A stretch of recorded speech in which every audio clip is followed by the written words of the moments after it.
হাসিনার বিপক্ষে কথা বলতে কোনো ক্যাম্পাস লাগে না, ভারতের বিপক্ষে কথা বলতে কোনো ক্যাম্পাস লাগে না।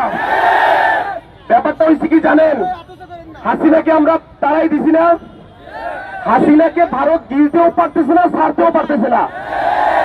যার জন্য ভারত আরেকটা চেষ্টা করতে চায়, দেখা যায় হাসিনাকে ঢুকানো যায় কিনা।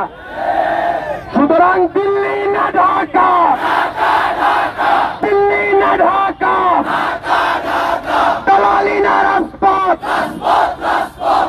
আমরা যে গণ অভ্যুত্থান ঘটাইলাম, এখনো অনেক ভাইয়ের চোখ নাই, হাত নাই, পা নাই, অনেকে কবরে। এগুলোর জন্য ওদের মায়া কান্না হয় না, ওদের মায়া কান্না হয় ওরা আবার ক্ষমতায় আসবে সেজন্য। সেই সাথ আমরা গ্রহণ করতে দিব না।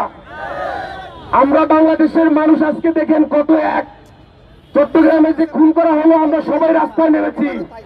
সুতরাং দিল্লির ভাইয়েরা, দাদারা, আমরা গণ অভ্যুত্থান ঘটালাম দাদাদের দাদাগিরি করার জন্য না।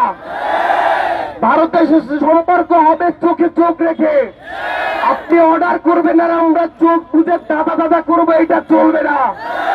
মনে রাখবেন, এটা নতুন বাংলাদেশ। আমরা সবাই একটু হাতের ডান দিকে তাকাই, মাতৃভূমি না মৃত্যু। সুতরাং পাঁচাটার সুযোগ নেই, দালালি চলবে না। দিল্লি না ঢাকা, দিল্লি না ঢাকা। আমি ফেসবুকে ইউটিউবে ভিডিও বানাই, কিন্তু দেশের সাথে যখনই যেখানে দুর্দিন আসবে আমি সেখানে আপনাদের সাথে আসবো।